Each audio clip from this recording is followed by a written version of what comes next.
motel, and I fell down a full flight of stairs to the bottom. And when I was 6 months old, we were in some little town, small hotel, and I fell down a full flight of stairs to the bottom. And when I was 6 months old, we were in some little town, small hotel, and I fell down a full flight of stairs to the bottom. When I was 6 months old, we were in some little town,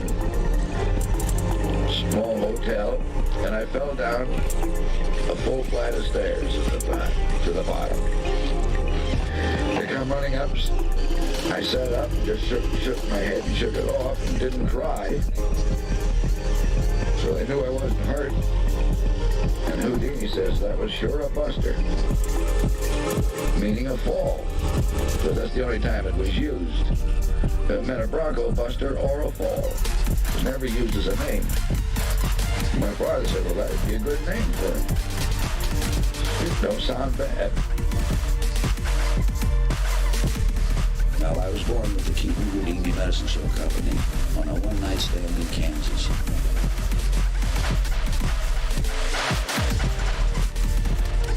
This is no shock to anybody that's in the motion picture business today.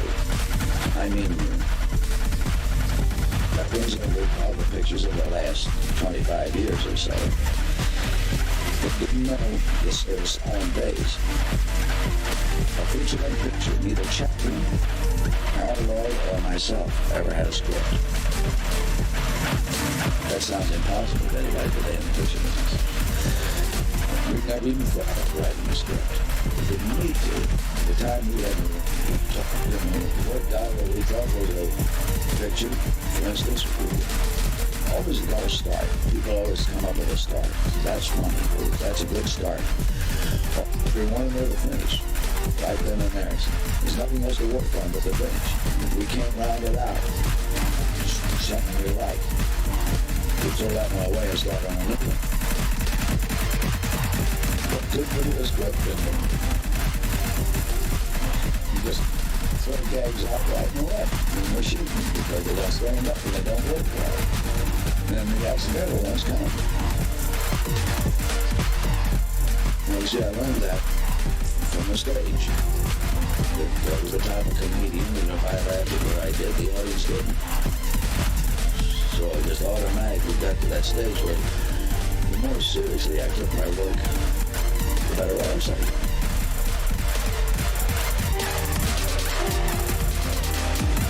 Well, my old man was an eccentric comic, and as soon as I could take care of myself with all on my feet, he had slap shoes on me and big baggy pants, and then just started doing gags with me, especially kicking me clean across the stage or taking me to the back of the neck and throw me. And as I grew used to doing it, you knew how to do it. It was become longer. By the time I got up to around 7 and 8 years old, we were called the roughest actors ever in the history of the stage.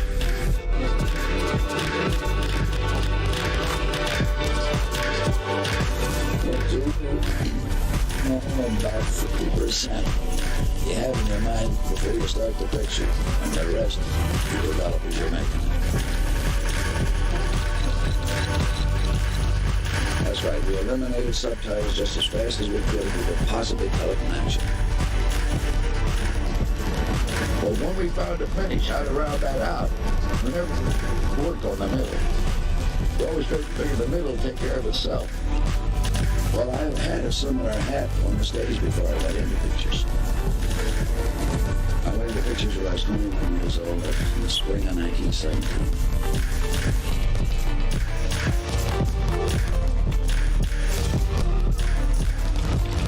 I went into pictures with Roscoe Arbuckle. I mean, his pictures are the first ones I appeared in. And I'd only been with him a short time, and he says, here's something you want to bear in mind. That the average mind of the motion picture audience is 12 years old. It's a 12-year-old mind. Sure entertaining. I was wondering about another couple of months or something like that, and I said, Roscoe, something tells me that those that continue to make pictures for 12-year-old minds ain't going to be with us long.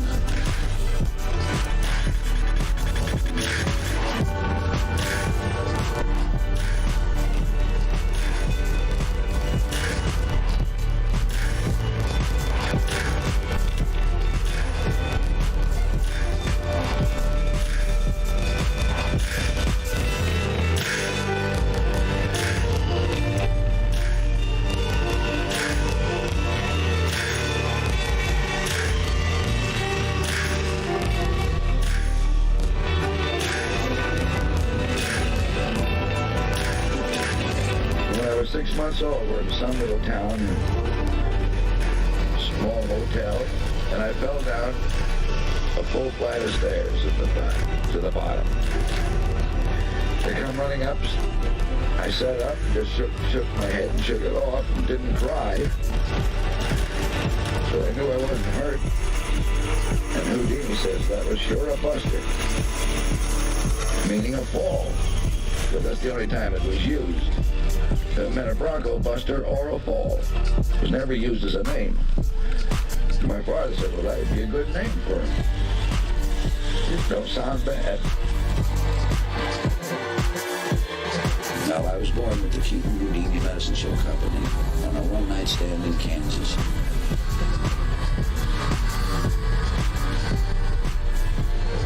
This is no shock to anybody that's in the motion picture business today. I mean, that brings over all the pictures of the last 25 years or so. They didn't know this was silent days. A feature-length picture, neither Chapman, Harold Lloyd, or myself ever had a script.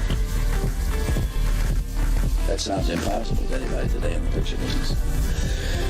We've never even thought of writing a script. We didn't need to. At the time we had talked and worked out what we thought was a picture. For instance, we always got a start. People always come up with a start. That's funny. That's a good start. Well, we want to know the finish. Right then and there. There's nothing else to work on but the finish. If we can't round it out, something we like, we throw that one away and start on a new one. What good would a script been doing? You just throw gags out right and left, and then we're shooting because they don't stand up and they don't work well. And then the accidental ones come.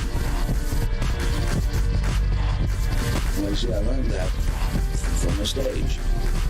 Because I was the type of comedian that if I laughed at what I did, the audience didn't. So I just automatically got to that stage where the more seriously I took my work, the better I was something.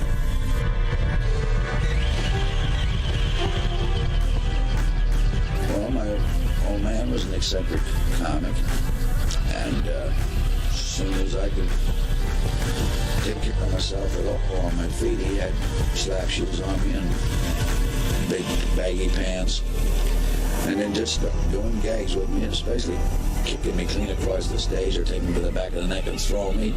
And as I grew used to doing it and knew how to do it, it was become longer. By the time I got up to around 7 and 8 years old, we would call the roughest act that was ever in the history of the stage.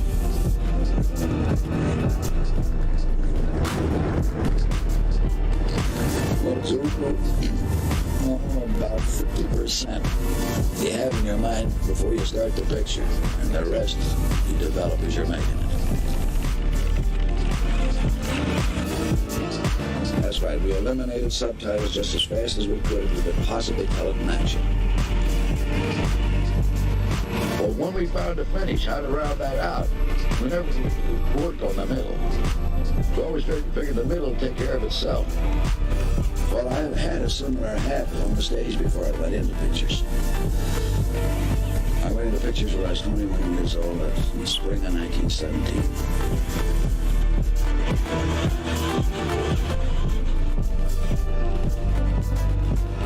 I went into pictures with Roscoe Arbuckle. I mean, his pictures are the first ones I appeared in.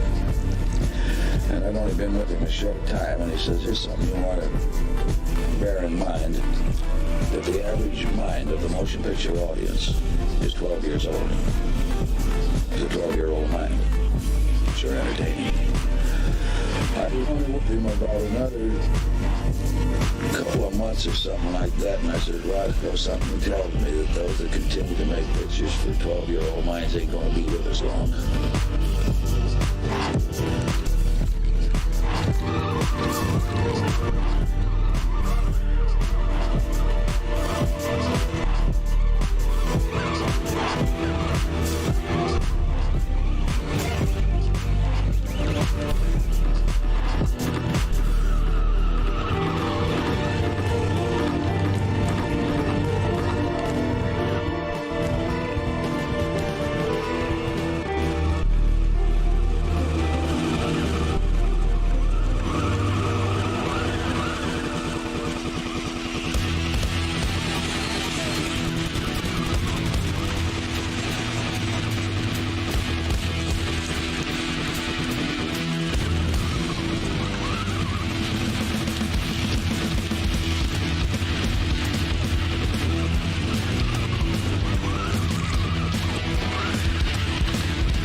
When I was 6 months old, we were in some little town, small hotel, and I fell down a full flight of stairs at the back to the bottom.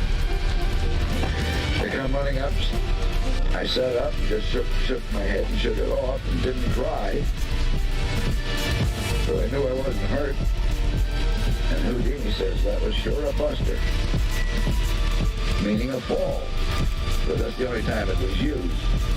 It meant a bronco buster or a fall. It was never used as a name. My father said, well, that would be a good name for it. It don't sound bad. Now, I was born with the Keaton Houdini Medicine Show Company on a one-night stand in Kansas.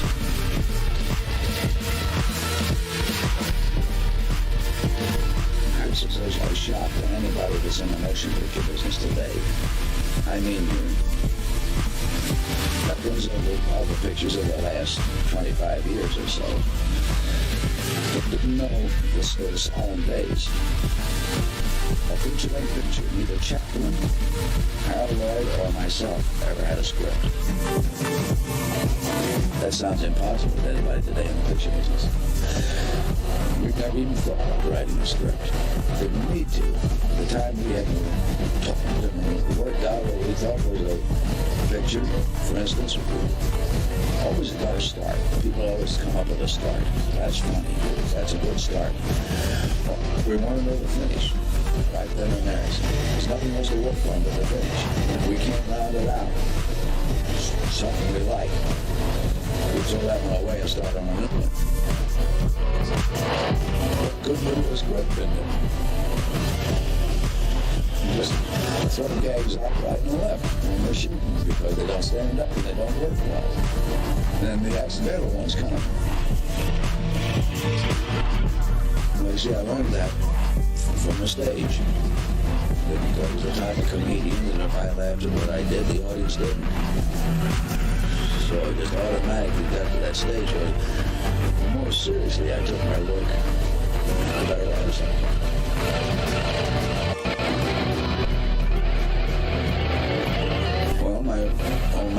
eccentric comic. And as soon as I could kick on myself with elbow on my feet, he had slap shoes on me and big baggy pants. And then just started doing gags with me, especially kicking me clean across the stage or taking me to the back of the neck and throwing me. As I grew used to doing it and knew how to do it, it seemed to become longer. By the time I got up to around 7 and 8 years old, we would call the roughest act that was ever in the history of the stage.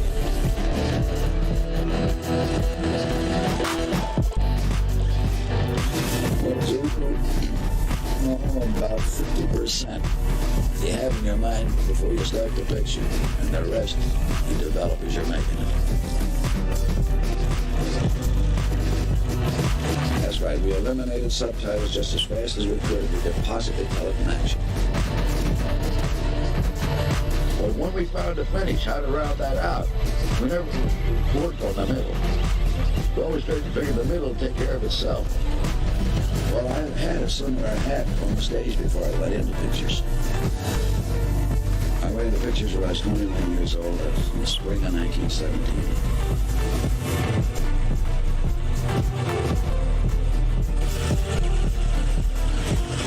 I went into pictures with Roscoe Arbuckle. I mean, his pictures are the first ones I appeared in. And I've only been with him a short time, and he says, here's something you want to bear in mind, that the average mind of the motion picture audience is 12 years old. It's a 12-year-old mind. Sure entertaining. I was only with him about another couple of months or something like that, and I said, Roscoe, something tells me that those that continue to make pictures for 12-year-old minds ain't going to be with us long.